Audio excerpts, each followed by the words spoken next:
ओम नमः सिद्धेभ्यः।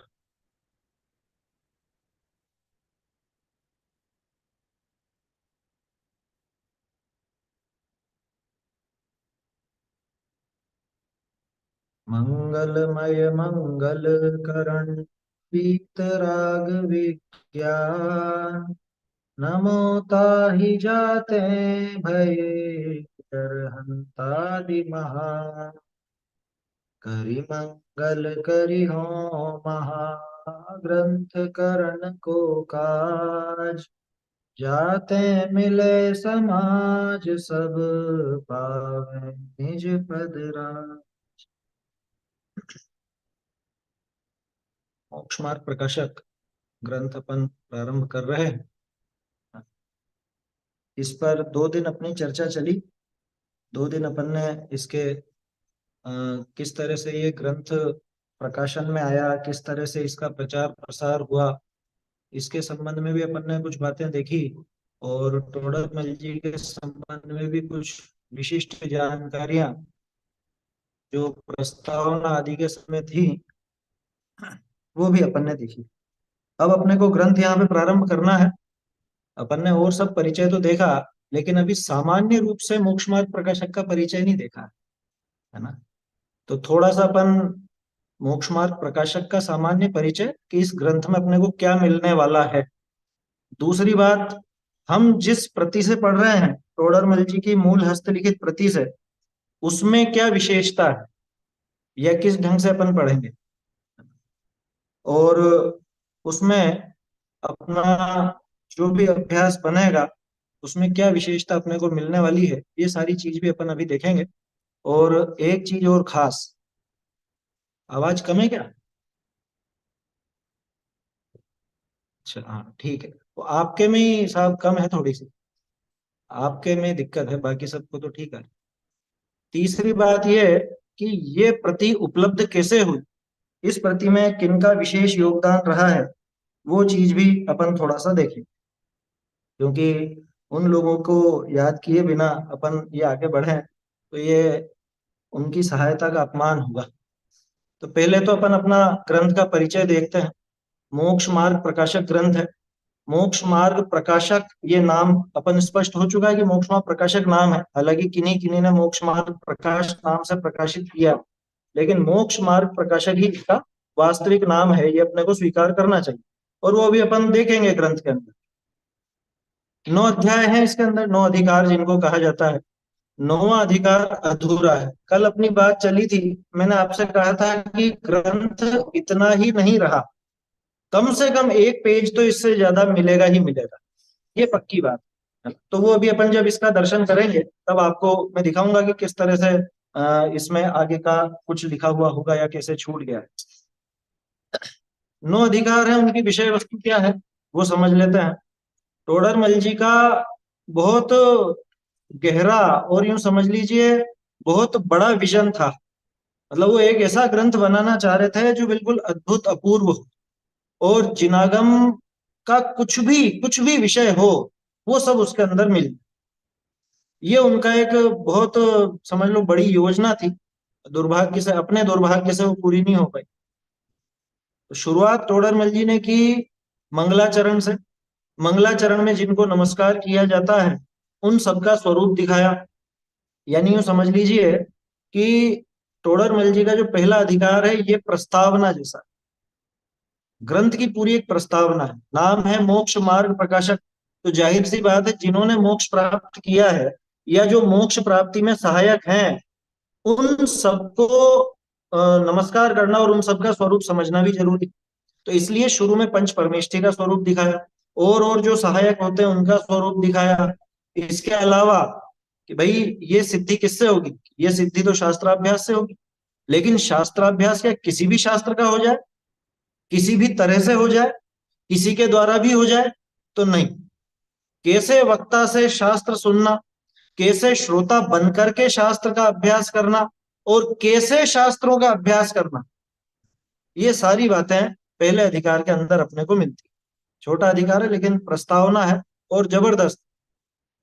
फिर दूसरे अधिकार में अपन देखेंगे कि जीव की अनादि काल से कैसी व्यवस्था बन रही है, कैसी अवस्था हो रही है। कर्म के उदय में हो रही है, कर्म बंधे हुए हैं, अनादि काल से जीव को ये कर्मों की दशा मिली है। और कर्म जो बंधे हुए हैं, कर्म बंधने के कारण जीव की कैसी कैसी दशा होती है, माने दूसरे अधिकार में कर्मजन्य अवस्था, कर्म के उदय जन्य अवस्था, ये देखने को अपने को मिलेगी। तीसरे अधिकार में भी आप देखोगे कर्म की बात है। तीसरे अधिकार में भी टोडरमल जी ने कर्म दिखाया, और कर्म के कारण कैसे जीव दुखी होता है ये भी दिखाया। बहुत से लोग कंफ्यूज हो जाते हैं कि टोडरमल जी ने विषय रिपीट क्यों किया। दूसरे अधिकार में भी कर्म की उदय वाली अवस्था, तीसरे अधिकार में भी कर्मोदय जन्य अवस्था, ऐसा क्यों दिखाया। लेकिन बारीकी से देखोगे ना तो अंतर मालूम चलेगा। दूसरे अधिकार में कर्म के उदय में क्या क्या दशा होती है ये दिखाया, जीव उससे दुखी होता है ये नहीं कहा। तीसरे अधिकार में जीव उन दशाओं में दुखी कैसे होता है ये दिखाया। आया समझ में, ये दोनों में बारीक अंतर। आप विषय सूची देखते जाए तो उसमें आपको लगेगा कि कर्म वाली बात यहाँ भी है, कर्म वाली बात यहाँ भी है, तो दोनों जगह कर्म के उदय वाली बात बताई। लेकिन दूसरे अधिकार में जीव की कर्मोदय जन्य अवस्था माने संसार दशा का वर्णन किया। सीधे शब्दों में कहें तो संसार दशा का निरूपण दूसरे अधिकार में किया। तीसरे अधिकार में संसार दशा में जीव दुखी कैसे होता है, माने उन कर्म के उदय में जीव दुखी क्यों हो जाता है, क्या कारण है कि उन कर्मों की वजह से जीव को दुख होता है, वो सारी बात तीसरे अधिकार। तो तीसरे अधिकार में जीव के दुख के कारण बताया, कर्मों की वजह से दुख बताया, गतियों में कैसा कैसा दुख होता है वो बताया, और मुख्य रूप से इच्छाओं की वजह से जो जीव दुखी होता है, इच्छाओं का निरूपण भी तीसरे अधिकार में आपको मिलेगा। और उसके आखिर में मोक्ष सुख का वर्णन भी थोड़ा सा मिलेगा, मोक्ष सुख और उसके उपाय का वर्णन। उसके बाद चूंकि मोक्ष मार्ग का निरूपण करना है, तो उसका विरोधी सबसे बड़ा कौन, कि उसका सबसे बड़ा विरोधी मिथ्यात्व। तो चौथा अधिकार मिथ्या दर्शन के निरूपण का, उसके अंदर अग्रहित मिथ्यात्व दिखाए, जहां पे सात तत्व संबंधी भूल के बारे में भी बात है। ठीक है ना, ये कौन से मिथ्यात्व की बात है, अग्रहित मिथ्यात्व, जो प्रत्येक जीव के चला आ रहा है अनादिकाल से, उसकी बात चौथे अधिकार। फिर अब इसका और विशेष रूप, यानी कि ये जो अग्रहित मिथ्यात्व है, इसको बल प्रदान करने वाला कौन, कि ग्रहित मिथ्यात्व, उसका वर्णन चालू किया टोडरमल जी ने पांचवें अधिकार से। पांचवें अधिकार में भी ग्रहित मिथ्यात्व का वर्णन, छठे अधिकार में भी ग्रहित मिथ्यात्व का वर्णन, और सातवें अधिकार में भी ग्रहित मिथ्यात्व का वर्णन। आया समझ। तो ग्रहित मिथ्यात्व कितना भारी है ये समझना चाहिए। टोडरमल जी ने उसको वर्गीकृत किया। कैसे वर्गीकृत किया, कि पांचवें अधिकार में अन्य मत के आश्रय से होने वाला ग्रहित मिथ्यात्व, छठे अधिकार में सामान्य, अन्य मत का भी हो सकता है, जैन भी हो सकता है, दोनों तरह का, लेकिन देव शास्त्र और गुरु से संबंधित जो मिथ्यात्व चलता है, ऐसा ग्रहित मिथ्यात्व छठे अधिकार में दिखा। और सातवें अधिकार में जो सिर्फ जैन को ही हो सकता है, ऐसा ग्रहित मिथ्यात्व दिखता है समझ। माने ग्रहित मिथ्यात्व भी किस किस तरह से और कहां कहां पनप जाता है, ये टोडरमल जी ने बहुत बारीकी से और बहुत विस्तार पूर्वक वर्णन किया। पांचवें अधिकार को मैं इस रूप में कहता हूं कि छह अनायतन का अधिकार है पांचवा अधिकार, तीन मूढ़ता का अधिकार है छठा अधिकार। समझ में आई बात, आप देखोगे तो यही मिलेगा आपको, अन्य मत यानी कि छह अनायतन, छह अनायतन का स्वरूप वो आपको मिलेगा पांचवें अधिकार। और छठे अधिकार में कुदेव, कुगुरु, कुधर्म अथवा कुशास्त्र, कुछ भी कह लो, वो जैन भी हो सकता है, अजैन भी हो सकता है, वो दोनों का। तो सातवां अधिकार, अब जो जीव जैन हैं, जैन शास्त्रों का अभ्यास करते हैं, फिर भी उनके मिथ्यात्व का अंश रह जाता है, तो किस रूप में रह जाता है, या तो वो निश्चयाभासी हो जाते हैं, या व्यवहाराभासी हो जाते हैं, या दोनों को सही रूप में नहीं पकड़कर और सोचते हैं कि हमने दोनों का ग्रहण किया, ऐसे उभयाभासी हो जाते हैं। इन तीन प्रकार से गृहीत मिथ्यात्व चला करता है, उसका वर्णन सातवें अधिकार में टोडरमल जी ने किया। अब एक विशेष चीज, चौथे अधिकार में भी सात तत्व संबंधी भूल है, और सातवें अधिकार में भी सात तत्व संबंधी भूल है। यहाँ पे भी विषय रिपीट किया गया, कि ना तो पहले विषय रिपीट किया था, ना यहाँ विषय रिपीट किया। चौथे अधिकार में अग्रहित मिथ्या दृष्टि माने प्रत्येक जीव के पाई जाने वाली सात तत्व संबंधी भूल का वर्णन। और सातवें अधिकार में जो सात तत्व संबंधी भूल आप देखोगे, वो सिर्फ जैन के ही पाई जाएगी, ये विशेषता उसमें है। वो सिर्फ जैन के पाई जाएगी, ये ध्यान रखना। इसलिए ये अपने को समझना चाहिए कि टोडरमल जी ने कैसे उन विषयों को, कैसा गजब का व्यवस्थित रूप दिया है और कैसा एक सुगठित ग्रंथ बनाया है। सातवें अधिकार के बाद आठवें अधिकार, टोडरमल जी बताते हैं कि शास्त्रों का अब अभ्यास करना भैया। क्यों? क्योंकि तुझे अनादिकाल से अग्रहित मिथ्यात्व और ग्रहित मिथ्यात्व, इन दोनों ने बहुत परेशान किया। इन दोनों को दूर करने के लिए तू शास्त्रों का अभ्यास कर। ठीक है साहब, करने लग गए। लेकिन अगर उनको भी सही ढंग से नहीं पढ़ा, क्योंकि सातवें अधिकार में जो बात बताई, निश्चयाभासी, व्यवहाराभासी, उभयाभासी, ये भूलें क्यों हुई? ये भूलें इसलिए हुई क्योंकि इसने शास्त्रों का सही ढंग से अभ्यास नहीं, शास्त्रों को सही ढंग से नहीं पढ़ा, जो अपेक्षाएं शास्त्रों की थी उन अपेक्षाओं को सही से नहीं समझा। तो वो सारी अपेक्षाओं को सही रूप में समझाने के लिए टोडरमल जी ने आठवां अधिकार लिखा। और ये वो अधिकार है जिसकी वजह से टोडरमल जी आचार्य कल्प कहते थे।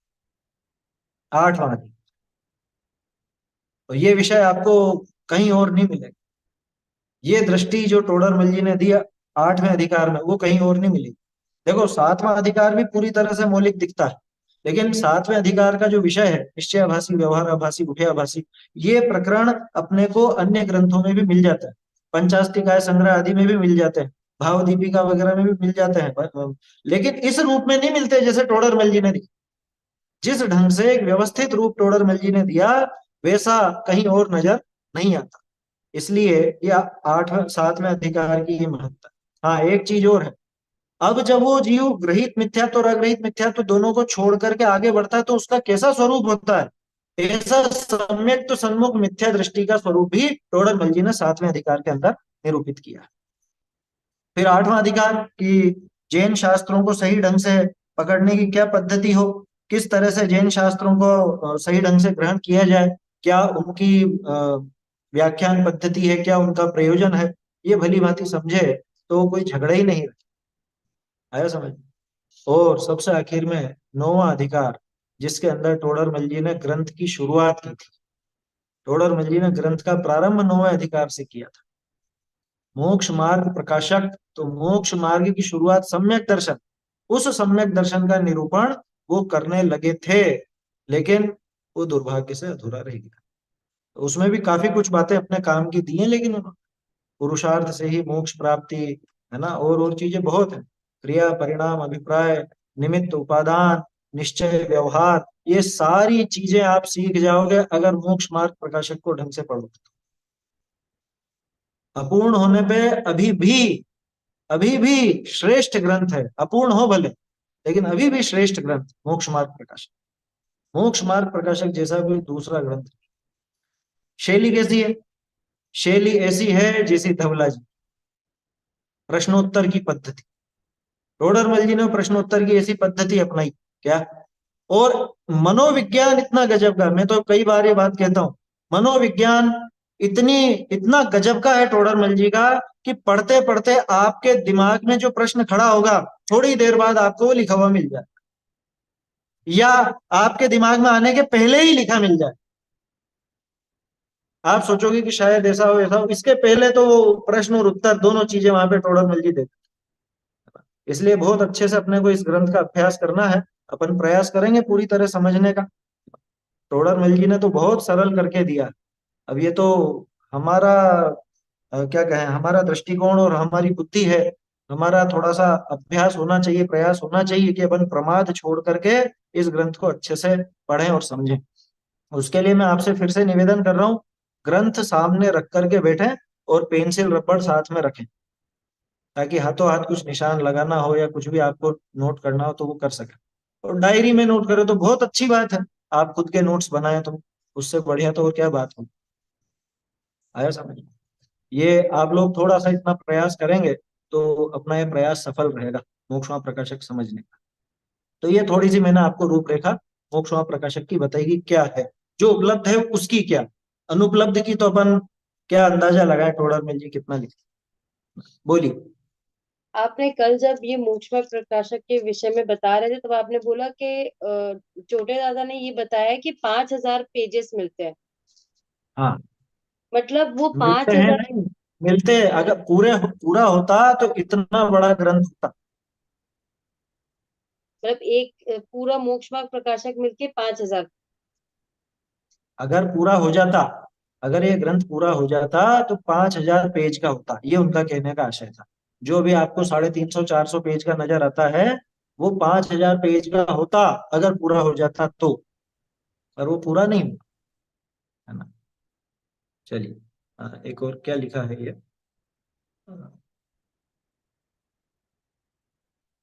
अधिकारों का वर्णन किया, ये तो इसमें ही है ना, ये अपन देख रहे हैं, जो अपन ने पढ़ा उस अधिकार, उस आधार से मैंने अधिकार बताया आपको कि ये मोक्ष प्रकाशक में किस ढंग से अधिकारों का निरूपण किया गया है, कैसे यहाँ पे अधिकार, तोड़रमल जी ने अधिकारों में ये व्यवस्था बनाई है पूरी।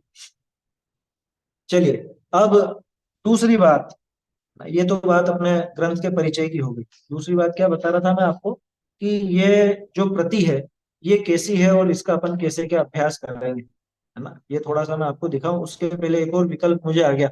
इतनी चर्चाएं 2 दिन में हुई, टोडरमल जी के नाम पर कोई चर्चा नहीं हुई।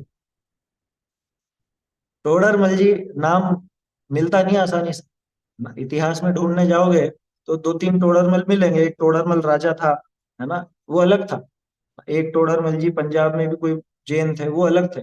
ये टोडरमल जी अपने अलग, है ना। अकबर के नवरत्नों में भी एक टोडरमल थे, वो तो राजा थे, वो अलग थे। बहुत से लोग उनको और इनको समान समझते हैं, वो एक नहीं है, दोनों अलग अलग। खास चीज, टोडरमल शब्द का अर्थ क्या होता है? नाम पूरा है टोडरमल, आधा ल और पूरा ल, टोडरमल असली नाम ये है। लेकिन आज अपनी जो भाषा बदल गई है, उससे अपन टोडरमल लिखते। टोडरमल नाम का अर्थ क्या है? कई बार आपके भी तो मन में आया होगा ऐसा सवाल। जो लोग स्वाध्यायी हैं उन्होंने सोचा तो होगा कि टोडरमल नाम का क्या मतलब, ऐसा अजीब नाम क्यों रखा है, आजकल तो कोई नहीं रखता। तो हमने खूब ढूंढा इसको, कई डिक्शनरियों में भी देखा और कई जगह तलाश भी किया, है ना, और विद्वानों से भी पूछा। तो उसके कई अर्थ सामने आए। जैसे एक तो टोडर एक गहना होता है ना, गहना होता है, आभूषण होता है, पैरों में पहना जाता है। एमपी में बुंदेलखंड में टोड़ बोलते हैं जिसको, है ना। ऐसे ही हाथ में पहनने के गहनों को भी बोलते हैं तोड़, है ना। बहुत से लोग तोड़ बनाते हैं, चांदी के मोटे मोटे होते हैं वो, उनको भी कहा जाता है। वो भी आभूषण वाला अर्थ भी जमता है, लेकिन वो इतना प्रभावशाली अर्थ नहीं है। मुझे 2 अर्थ बहुत अच्छे लगे जो है वास्तव में। टोडर शब्द का अर्थ होता है भय रहित कर देने वाला, सारे भयों का नाश कर देने वाला, टोडर शब्द का यह अर्थ।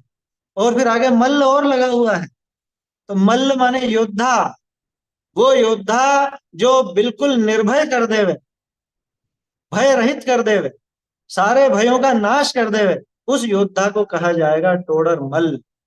आया समझ में? और ये मेरा मनगढ़ंत अर्थ नहीं है, इसको खूब खोजा हमने तब जाके मिला है। भय रहित कर देने वाला योद्धा, और टोडर मल जी ने तो किया ये काम। आया समझ में? निर्भय कर देवे, ऐसा ऐसा गजब का काम टोडर मल जी ने किया।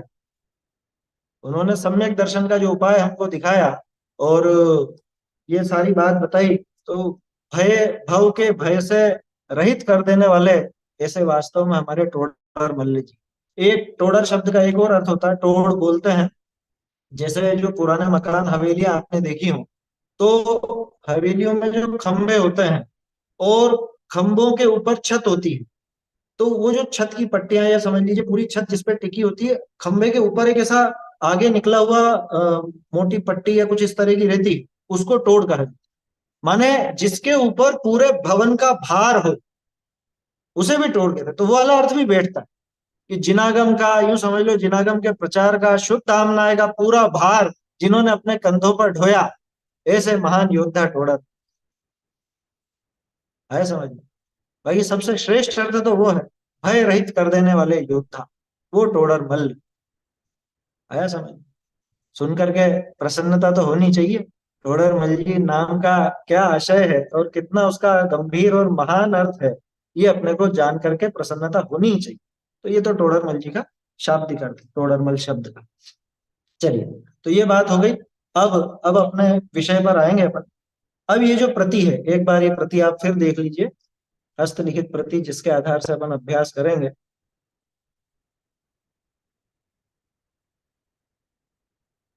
ये टोडरमल जी की मूल हस्तलिखित प्रति है ना। ये अपन आज से प्रारंभ करेंगे। 5 एक मिनट बाद इसकी थोड़ी सी और चर्चा मैं आपको करना चाहता हूँ आपके साथ। ये प्रति कहाँ से मिली और कैसी है ये भी समझते हैं पहले। ये प्रति टोटल आपको जैसे लगभग 224 पृष्ठों में मिली। मैंने आपसे कहा था कि टोडरमल जी का ये अंतिम पत्र नहीं था। कैसे कह सकता हूँ कि अंतिम नहीं था? वो जो बहुरी में बहु लिखा मिलता है ना, वो देखिए ये आखिर में आपको दिखेगा। ये लास्ट शब्द यहाँ पर दिख रहा होगा, ऐसे जानना। ऐसा जानना के बाद बहु, ये फुटनोट मत देखिए, फुटनोट के ऊपर बहु। ठीक है। अब ये बहु ऐसा नहीं है कि यहाँ पे टोडरमल जी ने अधूरा छोड़ दिया। अधूरा कैसे छूटता है वो मैं आपको दिखाता हूँ।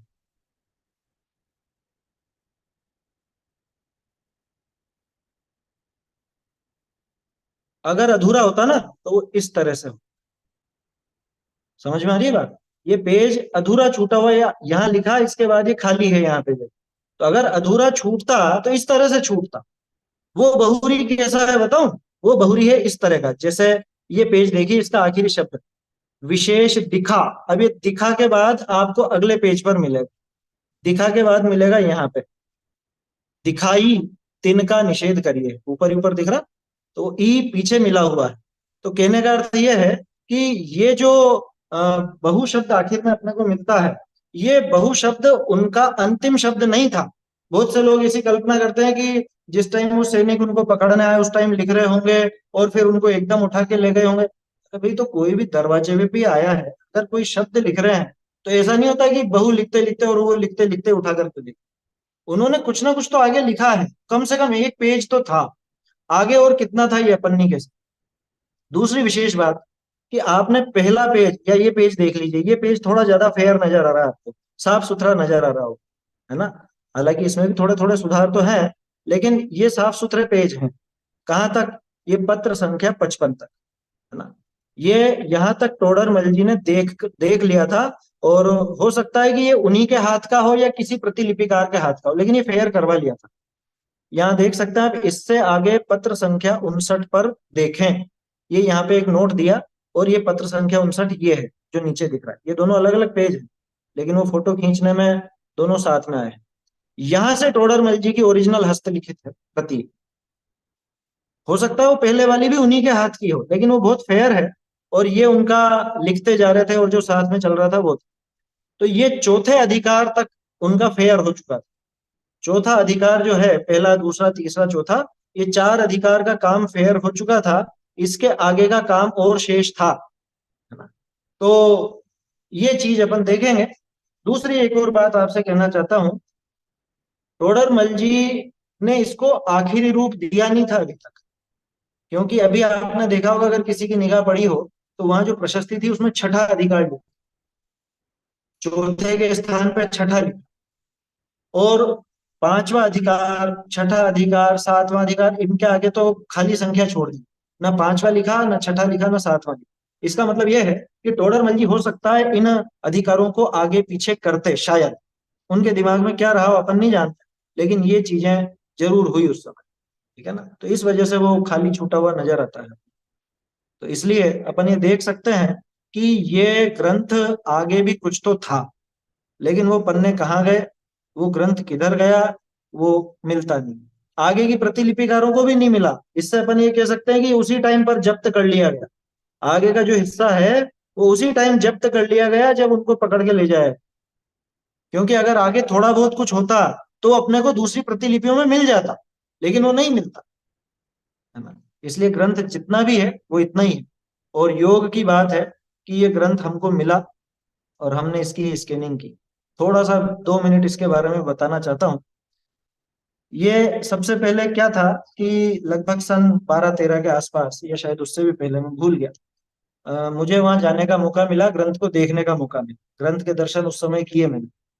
और उसके बाद मैंने उनसे अनुमति मांगी कि मैं इसका कुछ फोटो वगैरह ले लूं, कि नहीं हम इसको देखने को नहीं दे सकते और ऐसा, बस दूर से आप देख लो। तो उस टाइम पर कोई ऐसा विशेष ज्यादा परिचय वगैरह भी नहीं था मंदिर वालों से, तो वो बात नहीं बनी। तो मैंने उनसे कहा कि इसकी कोई फोटो कॉपी वगैरह मिल जाए। तो उसकी एक फोटो कॉपी, ओरिजिनल की फोटो कॉपी मैं लेकर के आया ना। उस फोटो कॉपी के आधार से हमने पिछली बार स्वाध्याय किया था। उस फोटोकॉपी के आधार से ही संशोधन पत्रक वगैरह जो पहले तैयार किए हैं, उस फोटोकॉपी के आधार से थे ओरिजिनल के ही, वो भी ओरिजिनल जो अभी आपने देखी उसी की फोटोकॉपी थी, उसके आधार से हमने संशोधन तैयार किया। अब क्या हुआ, पिछले साल, पिछले साल भी मतलब यूं समझ लीजिए कि लगभग 2 साल से ही ऐसा विचार चल रहा था कि इसका ओरिजिनल अपने हाथ में आना चाहिए, क्योंकि ग्रंथों की स्कैनिंग बहुत की है, पांडुलिपियां बहुत देखी हैं। तो एक मन में भाव था कि टोडरमल जी की ओरिजिनल का अगर बन जाएगा तो बहुत अच्छा काम हो जाएगा। फिर ऐसा ध्यान आया कि प्रस्तावनाओं में आपने पढ़ा होगा कि इनकी फोटोकॉपी या इनके चित्र बंबई, दिल्ली, सोनगढ़, इन सब जगह सुरक्षित रखवा रखे, है ना। तो मैंने बात की, विद्वानों से भी बात की और वो भी तलाश की, तो अब लोगों को मालूम ही नहीं है कि कहाँ है, पुराने फोटो थे वो सब। होंगे कहीं पे, होंगे तो सही उपलब्ध इन तीनों जगहों में से कहाँ पर होंगे ये नहीं कहा जा सकता। तो फिर धीरे धीरे बात चलते चलते भाई साहब संजीव जी गोधा से बात हुई, आया समझ, उनसे हमारी चर्चा हुई। मेरे तो काफी मतलब उन्होंने पढ़ाया भी है, उससे काफी कुछ सीखे भी हैं। तो और सहज उनका एक सहयोग का भाव रहता ही था। और मजे की बात ये थी कि उनका उस मंदिर में परिचय था, अच्छा परिचय, क्योंकि वो मूल जयपुर के ही थे और काफी अच्छा परिचय था। जहाँ पे ये ग्रंथ रखे हुए हैं, गुमानी राम जी का मंदिर है असल में वो, बदी चंद जी का मंदिर कहलाता है। वहां पे सम्यक ज्ञान चंद्रिका और मोक्ष मार्ग प्रकाशक, इन दोनों की ओरिजिनल प्रति आज भी रखी। तो मैंने भाई साहब से कहा, लेकिन भाई साहब बहुत ज्यादा व्यस्त रहते थे, आप सब जानते ही हैं, भाई साहब का आना जाना बहुत होता था, कभी विदेश जाते कभी कहाँ जाते। तो उन्होंने कहा कि अब मेरा 2-4 दिन अगर रुकना होगा तो फिर मैं बताऊंगा। तो योग से पिछले साल नवंबर में उनका रुकने का मानस बन रहा था कि अभी मैं जयपुर आऊंगा तो आ जाना। तो मैं उस समय हाथों हाथ गया, मैंने तैयारी कर रखी थी कि जैसे ही उनको समय मिलेगा मैं पहुंच जाऊं, कुछ भी करके ये ग्रंथ स्कैन करना है। तो उन्होंने वो सुविधा कराई। पहले तो हमने टोडरमल जी का जो मंदिर कहलाता था, बड़ा मंदिर है ना, बड़ा मंदिर जो कहलाता था, जहाँ पे शास्त्र स्वाध्याय निरंतर होती थी, वहां की अलमारियां सब खंगाली, सब टटोला खूब वहां पे, लेकिन वहां कुछ भी हाथ नहीं आया। फिर उस मंदिर में गए जो गुमानी राम जी का मंदिर कहलाता है, बड़ी चंद जी का मंदिर। तो वहां पर ये ग्रंथ मौजूद था ओरिजिनल, टोडरमल जी के खुद के हाथ का लिखा ग्रंथ वहां मौजूद था। लेकिन समस्या ये थी कि वहां के ट्रस्टीगण विशेष सहयोगी नहीं थे। लेकिन एक माता जी वहां पे, माता जी का मतलब आंटी जी, तो वो ग्रंथ की अलमारी वगैरह वही संभालती थी और वही दिखाती थी। वो बहुत भद्र महिला है और काफी सज्जन है। और संजीव जी भाई साहब से उनका अच्छा घर जैसा परिचय था। तो उन्होंने वो मुझे उनसे मिलवा दिया और उनसे कह दिया कि इनको आप ग्रंथ देखने देना, इनको सब करवा देना। परिचय भी दिया कि भाई मैं भी शास्त्री हूँ, विद्वान हूँ, जो भी है। तो वो सब उन्होंने बताया, तो थोड़ा आंटी जी को भरोसा भी लगा। उन्होंने हमको वहां पे स्कैन करने की अनुमति दी। हमने उनके यहाँ ये ग्रंथ की स्कैनिंग की, आया समझ। और अ, ग्रंथ की स्कैनिंग इस तरह से वहां पे, मोक्षमा प्रकाशक की तो खुद मैंने मेरे हाथ से की। सम्यक ज्ञान चंद्रिका बहुत बड़ा ग्रंथ, 1200 पत्र हैं, 1200 पत्र। और ग्रंथ को आगे पीछे करना, ग्रंथ के पन्ने भी चिपके हुए थे, तो इसके लिए उस समय जो शास्त्री कर रहे थे, ऐसे शास्त्री फाइनल ईयर और सेकंड ईयर के विद्यार्थी, अभी भाई अमन जैन है, अमन जी लोनी, जो अधीक्षक हैं स्मारक में, उन्होंने और शास्त्री के 2-4 मतलब लगभग 5-6 विद्यार्थी होंगे, उन सबने मिलकर के हमने सम्यक ज्ञान चंद्रिका की स्कैनिंग भी पूरी, है ना। वो ग्रंथ बहुत बड़ा है और उसमें संदृष्टियां भी, क्योंकि घुमट सार, जीव कांड, कर्म कांड, लब्धि सार, क्षपणा सार, ये सब चीजें। तो ये सारा काम भाई साहब की सहायता से बना। एक और व्यक्ति का नाम लेना चाहूंगा मैं, जिन्होंने बहुत सहायता की और जिन्होंने रास्ता दिखाया एक तरह से, विनय चंद जी पापड़ीवाल, जयपुर निवासी हैं, अभी 84 वर्ष के हैं। पांडुलिपियों का बहुत काम किया, बहुत लाखों ग्रंथों की स्कैनिंग करवाई है उन्होंने। मंगलायतन वगैरह में जो मतलब हजारों लाखों ग्रंथ उपलब्ध हैं, जिनकी पीडीएफ बन चुकी है, जो ऑनलाइन भी उपलब्ध है, उन सब में उनका योगदान। टोडरमल जी के बड़े मंदिर के सभी ग्रंथों की स्कैनिंग उन्होंने करवाई। तो उनसे सबसे पहले चर्चा हुई थी मेरी। उनसे मैंने पूछा कि कैसे हो सकता है ये काम, है? आपके हाथ में हो तो बताओ, क्योंकि मेरा उनसे परिचय था पुराना कि ये भी पांडुलिपि के क्षेत्र में और मैं भी देखता रहता हूँ। तो उनसे चर्चा हुई थी, तब उन्होंने बताया था कि ये काम अब तो किसी के हाथ की बात नहीं है, कोई अगर करा सकता है तो वो संजीव जी गोधा करा सकता है, क्योंकि संजीव जी वहां के मंत्री वगैरह भी थे, है ना। तो और उनका परिचय और प्रभाव भी था, अब तो अंतरराष्ट्रीय ख्याति प्राप्त हो चुके थे, तो इसलिए प्रभाव भी था। तो उनकी सहायता से, है ना, और विनय चंद जी पापड़ीवाल साहब की गाइडेंस से ये काम इस तरह से बना, है ना। तो ये ग्रंथ अपने हाथ में इस तरह से आया है, और बहुत मेहनत का काम हुआ है, आप इसको हल्का मत समझिए। लेकिन जब आप पढ़ेंगे ना, तो वो मेहनत तो तब सफल है, टोडर मल जी की मेहनत भी तब सफल है कि जब अपन उसको पढ़ के और अपने जीवन में उतार। तो ऐसा ये अपना ग्रंथ का परिचय है, और अब इस ग्रंथ को अपन यहाँ पे प्रारंभ करते हैं। चलिए, अपन यहाँ से ही प्रारंभ करेंगे। आप लोग अपने अपने ग्रंथ में प्रथम पत्र निकाल लीजिएगा। सबसे ऊपर जो पत्र है, सबसे पहला पत्र देखिए, सबसे ऊपर लिखा हुआ है आपके, ओम नमः सिद्धम। ओम नमः सिद्धम। अब एक और मजे की बात यह है, ज्यादातर अपन बोलते हैं ओम नमः सिद्धेभ्य, और संस्कृत वाले विद्वानों से पूछोगे तो वो यही कहेंगे कि नहीं, नमः के साथ तो चतुर्थी का प्रयोग होता है, तो नमः सिद्धेभ्य आना चाहिए। तो ये क्या गलत लिखा टोडरमल जी ने? इसके संबंध में भी मैंने संस्कृत के कई विद्वानों से भी चर्चा की। उनसे ये पता चला कि जैनेन्द्र व्याकरण में कई नियम मिलते। जैनेन्द्र व्याकरण माने अपने पूज्यपाद देवनंदी आचार्य के द्वारा बनाया गया जैनेन्द्र व्याकरण। और अपनी जो जैन संस्कृत व्याकरण है, वो बहुत लचीलापन है उसके अंदर, और कई तरह के प्रयोग मिलते हैं। तो ओम नमः सिद्धम भी बनता है। टोडरमल जी ने ओम नमः सिद्धम का ही प्रयोग किया, है ना। अथ मोक्ष मार्ग प्रकाशक नामा शास्त्र लिख्यते। क्या वो मोक्ष मार्ग प्रकाशक नामक शास्त्र लिखते हैं। यहाँ पे ग्रंथ लिख रहे हैं। अच्छा, एक और चीज, ये लिख्यते, लिख्यते का सामान्य अर्थ अपन निकालते हैं लिखता हूं, लेकिन ये जो लिख्यते है, संस्कृत के लिख्यते की तरह से चलता, माने लिखा जाता है। हिंदी अनुवाद भी आप देखेंगे तो लिखा जाता है मिलेगा, तो लिखा जाता है। मैं लिखता हूं, ऐसा कर्तृत्व का भाव टोडरमल जी को नहीं है। ये आगे भी सिद्ध होगा मंगलाचरण की अगली पंक्ति में, जहां ग्रंथ प्रारंभ कर रहे हैं, वहां पे भी उनकी अकर्तृत्व की भावना निकल करके आई। कल अपन ने देखा था टोडरमल जी ने स्वयं का परिचय कितने आध्यात्मिक रूप में दिया था, वैसे ही यहाँ पे ग्रंथ की शुरुआत। अथ मोक्ष मार्ग प्रकाशक, देखो यहाँ पे नाम स्पष्ट हो गया, प्रकाशक नामा शास्त्र लिखित है। सभी जन मंगलाचरण करें।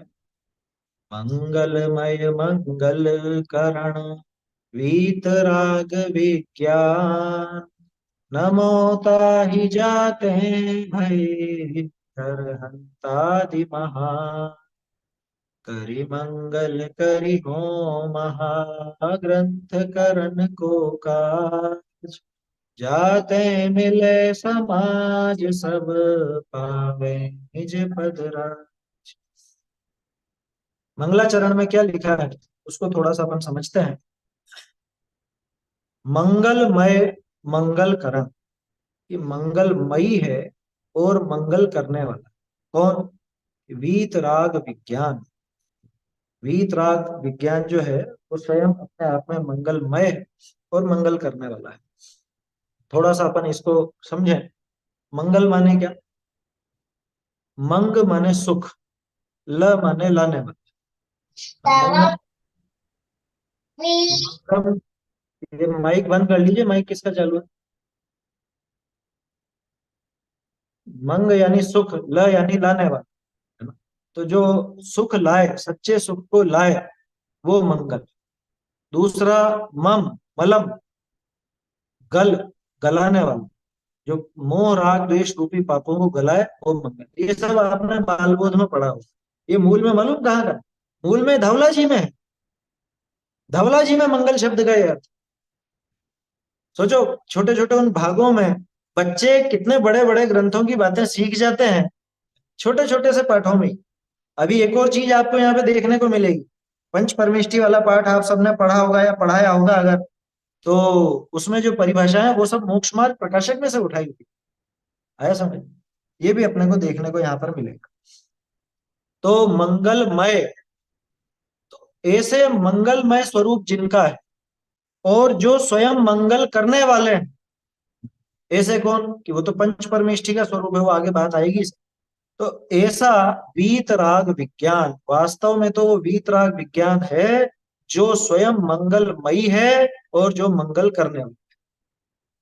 जिस जीव ने उस वीतराग विज्ञान की प्राप्ति की वो स्वयं मंगलमयी हो गया, उसका स्वरूप मंगलमय हो गया और वो दूसरों का भी मंगल कर देता है। अथवा ये जो वीतराग विज्ञान है, ये वीतराग विज्ञान क्या चीज है, अपन देखो बिल्कुल एकदम बचपन बच्चे जैसे सोचते हुए चले। द्रव्य है, गुण है या पर्याय है?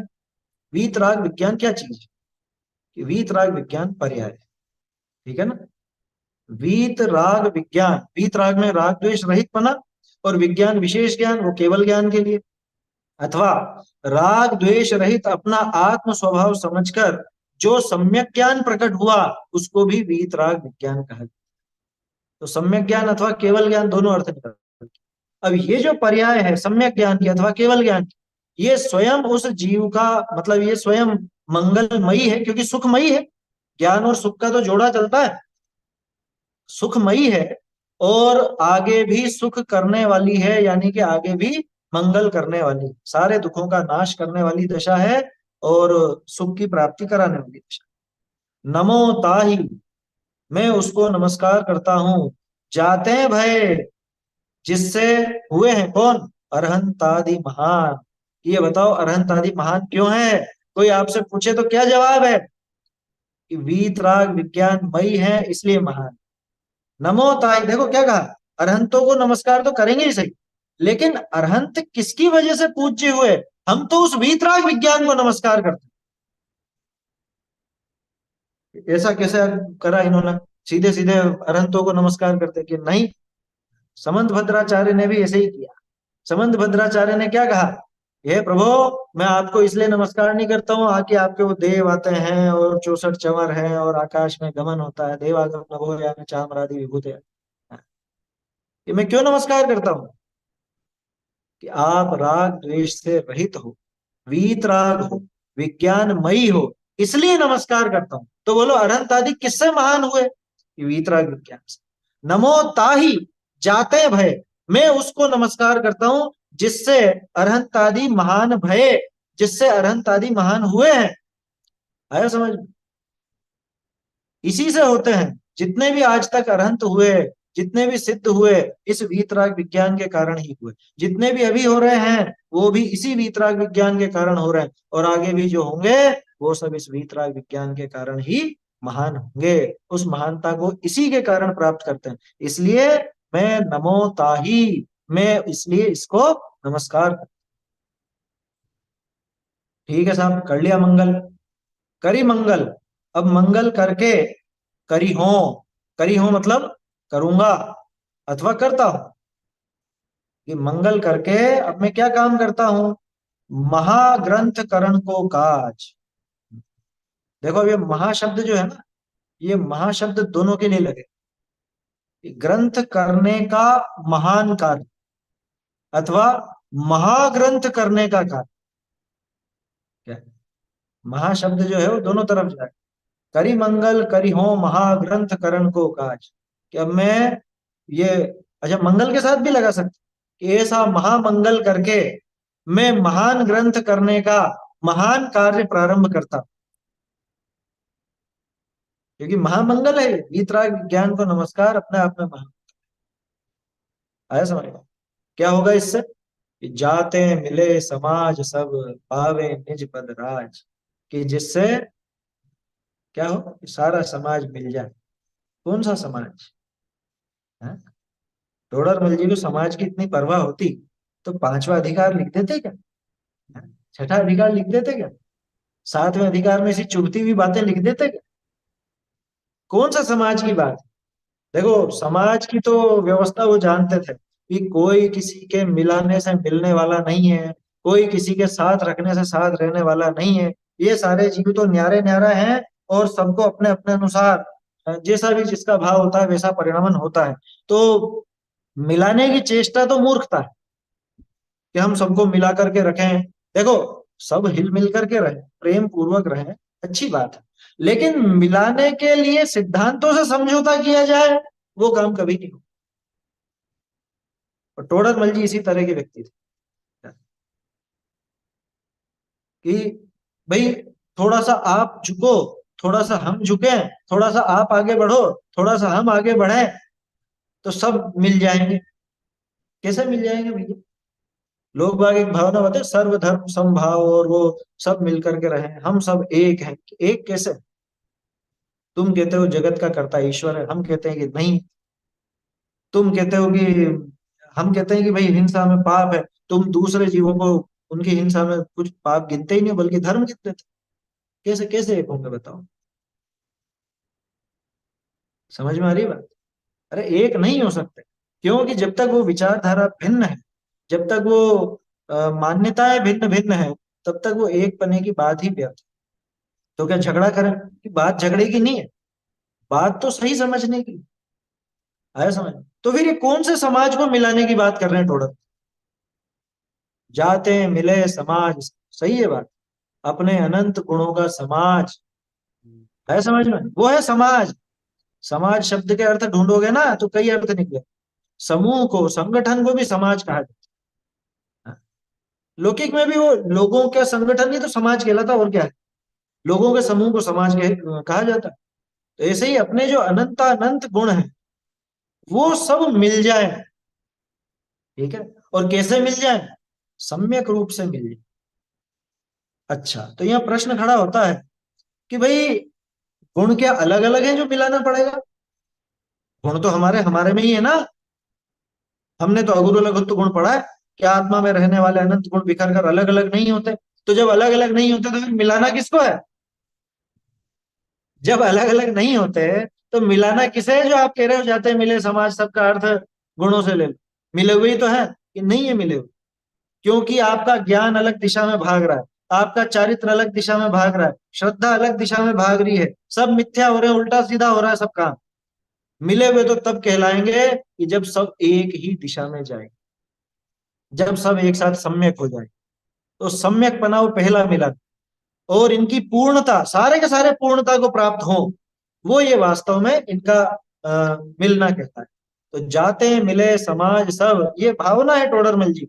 इस ग्रंथ करने का फल और इस मंगलाचरण का फल मैं क्या चाहता हूं? कि जाते मिले समाज सब, पावे निज पद राज, अपने निज पद का राज पाले। एक अर्थ तो ऐसा बनता है, जाते हैं मतलब जिससे सारे ही समाज को अपने निज पद का राज मिलता है। क्या? सारी समाज को, यानी प्रत्येक जीव को, प्रत्येक जीव अपने निज पद का राज्य प्राप्त करे, यानी प्रत्येक जीव अपने आत्म स्वरूप को समझ करके पूर्ण सुखी हो जाए। एक अर्थ तो ऐसा। दूसरा अर्थ ऐसा कि मुझे मेरे अनंत गुणों का साम्राज्य, समाज शब्द साम्राज्य का बिगड़ा हुआ रूप भी ध्यान रखना। साम्राज्य, जाते मिले समाज सब, पावे निज पद राज। साम्राज्य का अपभ्रंश भी समाज होता है।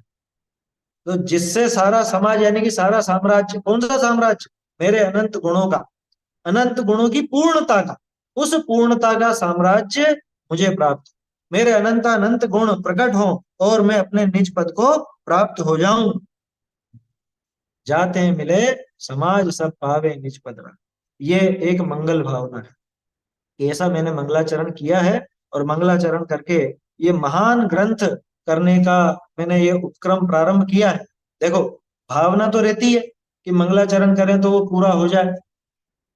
ध्यान रखना लेकिन एक और बात, मंगलाचरण करने से पूरा हो जाएगा ऐसा नहीं, भावना है तो है। खैर, इस पर ज्यादा चर्चा अभी नहीं करेंगे, क्योंकि टोडरमल जी खुद ये प्रश्न उठाए, खुद ने उठाया है प्रश्न। तो तब अपन इसकी चर्चा विशेष करेंगे, है ना? तो ऐसे टोडरमल जी ने यहाँ पे मंगलाचरण किया है। देखिए, हाँ, इसके आगे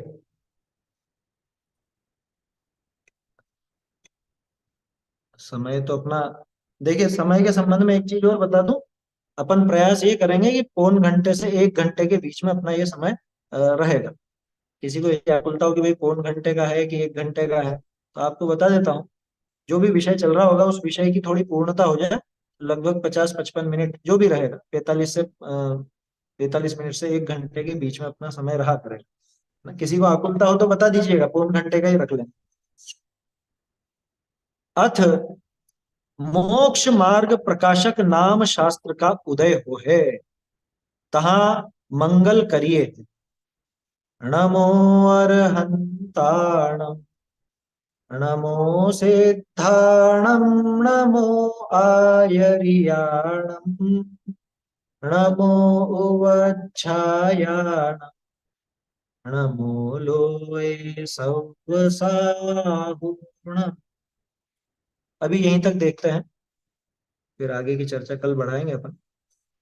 देखिए क्या कह रहे हैं यहाँ पे। अथ मोक्ष मार्ग प्रकाशक नाम शास्त्र का उदय हो है। अभी थोड़ी देर पहले मैंने आपको कहा था ना कि कर्तृत्व भावना रत्ती भर भी नहीं थी उनको। क्या लिखा? मोक्ष मार्ग प्रकाशक नामक शास्त्र का उदय होता है। इसमें दो तीन चीजें अपने को दिखती हैं। एक तो शास्त्र के प्रति कितना बहुमान का उदय होता है। जैसे समय सारजी में उन्होंने लिखा ना, अतः सूत्रावतार, कि अब सूत्र अवतरित होते हैं। अमृत चंद्राचार्य ने वहां पे सूत्रावतारा लिखा कि अब सूत्र अवतरित होते हैं, ऐसा उन्होंने वहां दिया। ऐसे ही यहाँ पे क्या कहते हैं कि अब ये मोक्ष मार्ग प्रकाशक ग्रंथ का उदय होता है। कोई छोटी मोटी चीज नहीं है, मामूली चीज नहीं, उदित हो रही है।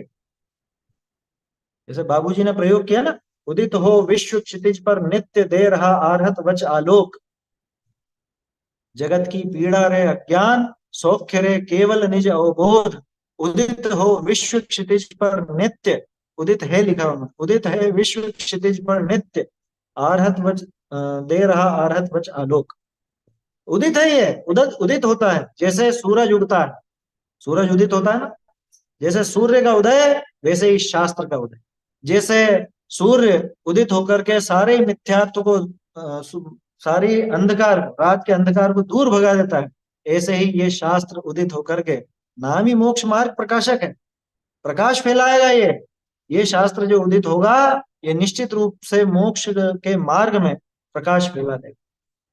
अज्ञानी जीव जिस अंधकार में डरे सहमे बैठे हुए हैं, जिस मिथ्यात्व के अंधकार से ग्रस्त हैं, कुछ दिखाई नहीं देता, तो उस अंधकार को दूर करने के लिए ये शास्त्र उदित होता है। और वास्तव में उदय ही हुआ है। मतलब आप कल्पना करके देखिए, मोक्ष मार्ग प्रकाशक अगर आज नहीं होता तो शास्त्रों को पढ़ने समझने की किसी क्या रीति रहती, क्या समझते और क्या नहीं समझते। अरे बल्कि ये जो अपनी सभा लग रही ये भी नहीं होती, अपन ये चर्चा नहीं कर रहे होते, पता नहीं किसी क्रियाकांड में मस्त होते या कुछ ना कुछ उल्टा सीधा अर्थ समझ करके बैठ गए। ये मोक्ष मार्ग प्रकाशक वास्तव में उदित हुआ है और उदित रहेगा। क्या? हमेशा उदित रहने वाला। इस शास्त्र की का जीवन काल बहुत बहुत लंबा है।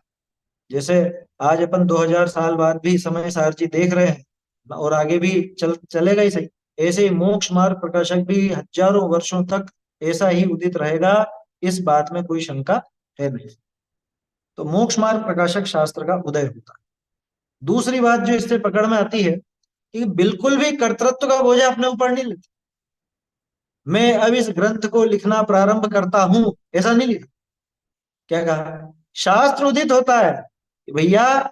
जैसे अमृत चंद्राचार्य ने लिख दिया कि इनसे पदों से वर्णों से पद बन गए, पदों से वाक्य बन गए, वाक्यों से शास्त्र बन गया, है ना। उसी तरह से ये शास्त्र की रचना हुई। ऐसे ही टोडरमल जी भी यहाँ कह रहे हैं भैया उदित हो रहा है, ये मेरा किया धरा कुछ भी नहीं।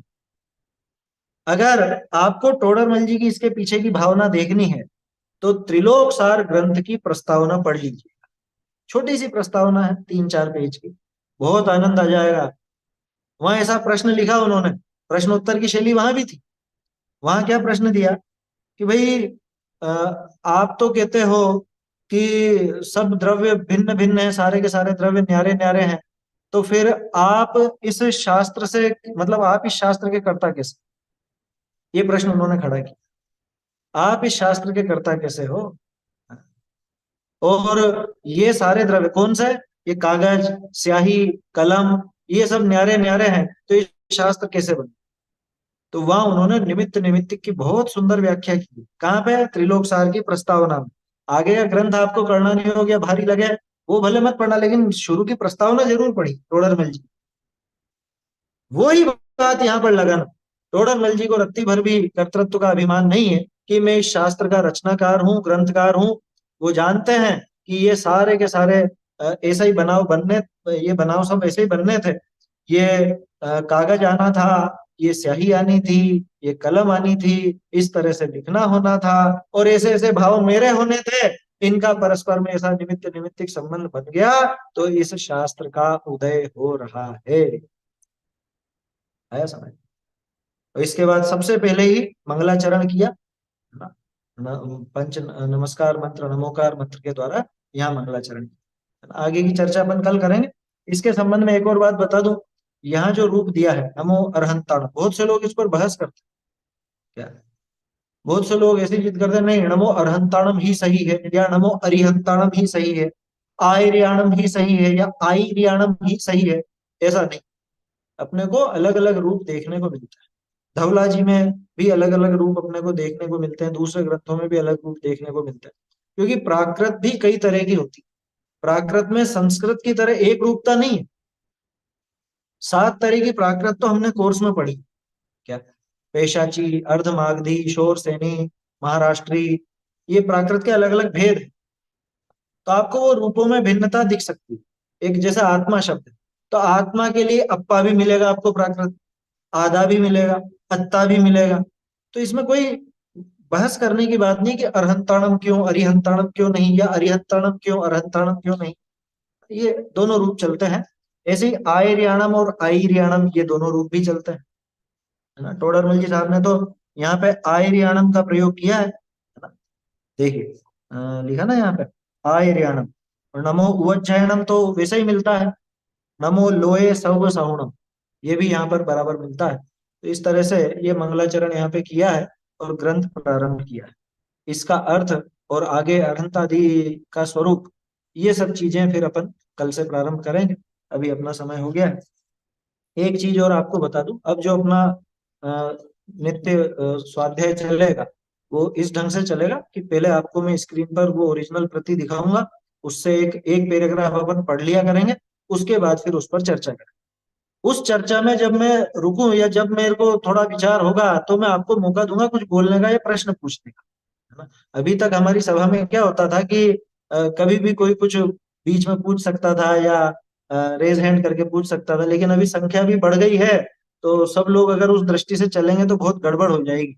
इसलिए एक व्यवस्था बनाने की दृष्टि से आपको अगर कोई प्रश्न हो, तो आप नोट करके रखिए, पेंसिल वगैरह लेकर के बैठे, नोट करके रखें, और 2-5 मिनट रुके, वो पैराग्राफ पर अपनी चर्चा हो जाएगी, तो मैं बिल्कुल आपसे पूछ लूंगा। रेज हैंड करके ही बोले, बिना रेज हैंड करे कोई भी नहीं बोले। ये मेरा आप सबसे थोड़ा सा निवेदन है ना? आशा है आप सब इसका ध्यान रखेंगे। और कल से अपना ये, खैर प्रारंभ तो हो ही गया है, अब कल से इसके आगे का विषय अपन देखेंगे। मंगलाचरण का अर्थ और अरहंत और सिद्ध भगवान का स्वरूप क्या है, कैसा है, वो अपन कल देखेंगे। चैतन्य का स्मरण प्रतिक्षण ही करो रे, भव के अनंत दुख को क्षण में हटो रे, अक्षय अनंत निज सौख्य निधान पाओ, आओ अरे निधि दाओ, निज निधि में बताओ। अनंत उपकार है, सीता के लिए चिन्हवाणी माँ वंदना दार है। चिन्हवाणी माता की जय हो, चिन्हवाणी माता की जय हो।